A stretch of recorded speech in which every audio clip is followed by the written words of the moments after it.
चलिए दोस्तों, मैं देवेश कुमार पाठक एस्ट्रोलॉजर आप सभी का अपने YouTube चैनल अल्टीमेट ज्योतिष गुरु में हृदय से वंदन करता हूं। एक बहुत ही महत्वपूर्ण वीडियो देने जा रहा हूं मैं आपको, और वो वीडियो है वो 27 फेब 2022 से लेकर आगे के कुछ दिनों में क्या भूकंप की परिस्थितियां बढ़ रही, मैं आपको एस्ट्रोलॉजिकली सिद्ध करने का प्रयास करूंगा।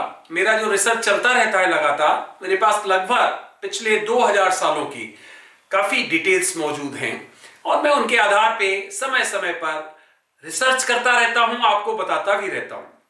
तो ये बहुत ही महत्वपूर्ण वीडियो होने वाला है। आप देखें कि किस तरह से घटनाओं को एक दूसरे से जोड़ के और प्लैनेटरी पोजीशन किस तरह से इफेक्ट करती है, बार बार उस तरह से उसका प्रभाव हमें देखने को मिलता है इस दुनिया पर।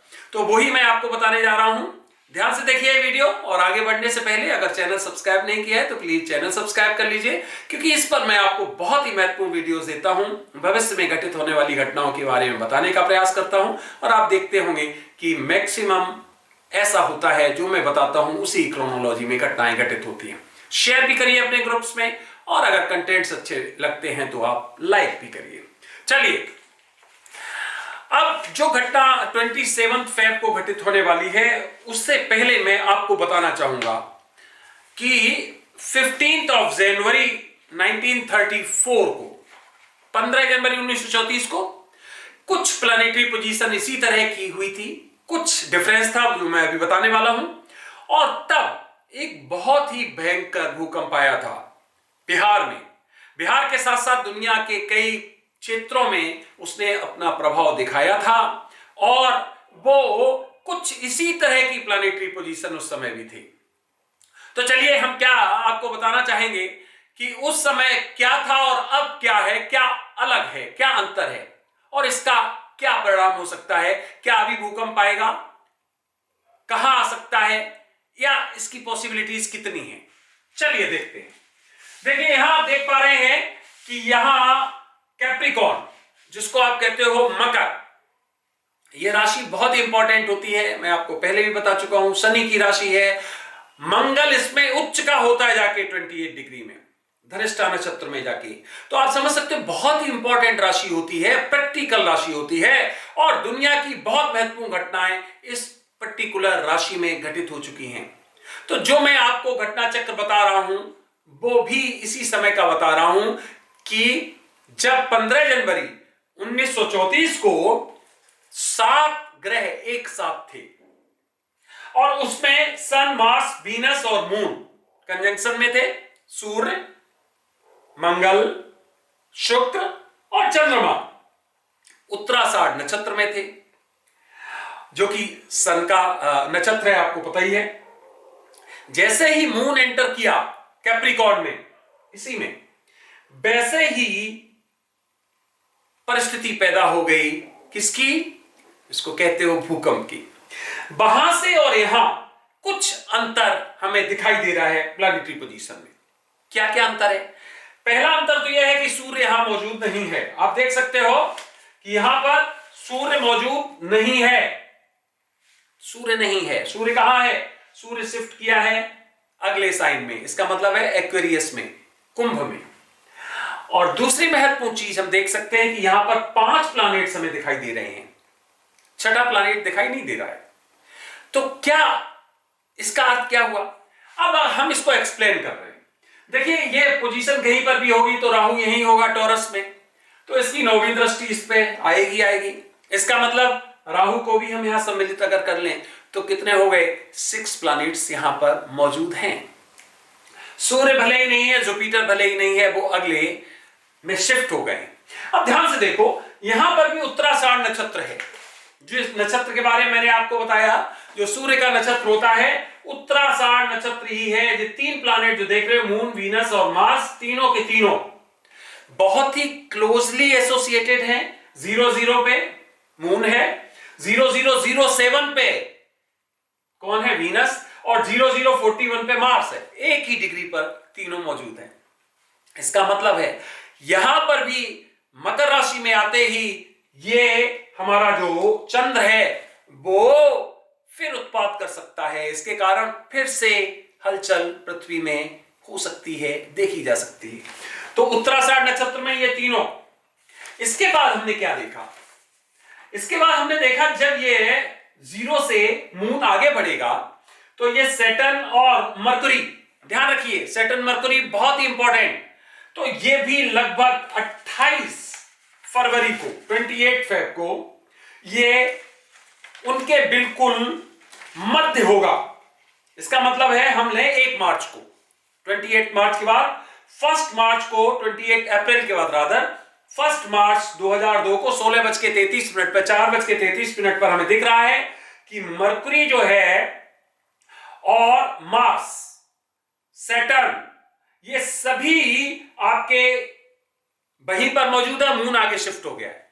इसका मतलब क्या हुआ? इसका मतलब यह हुआ 27 मार्च 1423 से लेके और 1 मार्च 2022 के बीच में ये मकर राशि में रहने वाला है, मकर में। और तब ये 4 के 4 जो प्लैनेट्स हैं उनसे होके गुजरेगा। कौन कौन से? अभी बताया मैंने आपको। मून कहां कहां से गुजरेगा? वीनस से, मार्स से, जिनका लगभग 1 ही डिग्री है, उसके बाद मरकुरी और सैटर्न से, और उसके बाद ये यहां आके जैसा कि मैंने बताया आपको क्या होगा, कंबस्ट हो जाएगा आके 2 मार्च को। 2 मार्च को 1756 डिग्री पर होगा ये रात को 11:04 पे, जब जुपिटर और मून दोनों ही कंबस्ट होंगे। इसका अर्थ यह हो गया कि हम अगर अपना कालखंड लें तो ये हम 3 मार्च ले सकते हैं, 27 फरवरी से लेके 1423 और 3 मार्च तक का कालखंड ले सकते हैं, जहां पर पूरी संभावनाएं हैं किसकी? अर्थक्वेक की, एक जिसको भूकंप कहते हो उसकी। अब यहां परिस्थिति क्या बन रही? 2-3 चीजें बन रही। पहली चीज तो यह बन रही कि इनकी डिग्री जो है बहुत ही नगण्य है तीनों की, 00070041। इसका मतलब है कि ये प्लैनेट्स बहुत ज्यादा स्ट्रॉन्ग स्थिति में नहीं है, पॉइंट नंबर 1। पॉइंट नंबर 2, यहां पर कहीं पर भी डायरेक्ट राहु नहीं मौजूद है। पॉइंट नंबर 3, सूर्य भी यहां पर मौजूद नहीं है, लेकिन सूर्य के यहां हमने अभी बताया था आपको नक्षत्र में ही ये तीनों हैं। सूर्य का नक्षत्र जो है उसी में ये तीनों हैं, उत्तराषाढ़ नक्षत्र, उसी में तीनों विराजमान हैं, जिसके देवता विश्वदेव हैं और जिसके कारक सूर्य हम कह सकते हैं। इसका मतलब क्या हो गया? इसका मतलब यह हो गया कि सूर्य यहां इन्वॉल्व है पूरी तरह से, और यहां पर धनिष्ठा नक्षत्र, सतविसा नक्षत्र, सतविसा राहु का नक्षत्र है, और उत्तराषाढ़ नक्षत्र ये महत्वपूर्ण योगदान दे रहे हैं। ध्यान से समझिए, कृत्तिका नक्षत्र में राहु है, सूर्य का नक्षत्र। उत्तराषाढ़ नक्षत्र में मून, वीनस, मार्स है, सूर्य के नक्षत्र। धनिष्ठा में सैटर्न है, किसका नक्षत्र? मार्स का नक्षत्र। और जुपिटर और सन सतविसा नक्षत्र में है, राहु का नक्षत्र। इसका मतलब क्या है कि जितने भी आप नक्षत्र देख रहे हो वो सभी के सभी एक तरह से मेलेफिक प्लैनेट्स के हैं। दूसरी चीज, इनकी जो डिग्रीज हैं वो सभी कहां पे जा रही हैं? धनिष्ठा नक्षत्र की तरफ। आप देख रहे हो यहां पे सैटर्न भी वहीं पर मौजूद है। इसका मतलब है कैप्रिकॉर्न जो हमारी भूमि तत्व की राशि है उसमें ये सब कुछ हो रहा है, जो कि प्रैक्टिकल राशि है, सैटर्न की राशि है, जिसमें पहले भी कई इस तरह के भूकंप आ चुके हैं, जो अभी मैंने एक उदाहरण भी दिया है 15 जनवरी 1934 का, जब वहां हुआ था सभी प्लैनेट्स का। इसका मतलब जो राशि है बहुत ही एनर्जेटिक है और एक्टिव। तो यहां सूर्य, यहां राहु और यहां पर धनिष्ठा, मंगल के नक्षत्र सभी ग्रहों के लिए हैं। हम कहेंगे जुपिटर और सन यहां पर राहु के नक्षत्र में है, जबकि बाकी जो है या तो मंगल में और या फिर सूर्य के नक्षत्र में है। तो ध्यान रखिए कि ये जो कालखंड है ये बहुत ही इंपॉर्टेंट है। यहां आवश्यक रूप से भूकंप आने की परिस्थितियां दिखाई दे रही हैं। महत्वपूर्ण जो माइनस कर सकते हैं इसमें वो केवल 2 पॉइंट कर सकते हैं। पहला पॉइंट ये कर सकते हैं कि यहां कोई इक्लिप्स नहीं है। इक्लिप्स समझते हो? चंद्र ग्रहण या सूर्य ग्रहण जिसको कहते हो, वो नहीं पड़ रहा है। अगर वो होता तो मैं आपसे कह देता 99% चांस है कि यहां पर भूकंप आएगा। तो पहला वो माइनस पॉइंट हटा दो, और दूसरा पॉइंट ये हटा दो कि सूर्य यहां पर डायरेक्ट इन्वॉल्व नहीं है। सूर्य इनके साथ नहीं है, अगली राशि में है, हालांकि उसके सूर्य के नक्षत्र जरूर यहां पर मौजूद हैं। तो दूसरा पॉइंट यह हो गया। इस कारण से हम कह सकते हैं कि भूकंप आने के जो चांसेस हैं वो 65 से लेकर और 80% तक बने हुए हैं। और ये जो चूंकि कैप्रिकॉर्न है, इसका जो विश्व में जो क्षेत्र बनता है वो बनता है जाके उधर चाइल, मैक्सिको, वो क्षेत्र भी इसके हैं, ध्यान रखिए, कैप्रिकॉर्न के। तो वहां पर भी आप देखेंगे कि इस तरह के आपको प्रभाव दिखाई देंगे। तो ये कालखंड याद रखिए 27 फरवरी से, और ये जो मैंने बताया आपको, यहां पर किसी भूकंप की परिस्थितियां निश्चित तौर पर दिखाई दे रही हैं, in spite of the fact कि एक तो सूर्य ग्रहण या चंद्र ग्रहण नहीं है, और दूसरा सूर्य या राहु एक साथ इनके साथ मौजूद नहीं है। फिर भी आप देखेंगे कि इस तरह की परिस्थितियां जरूर बनी हैं।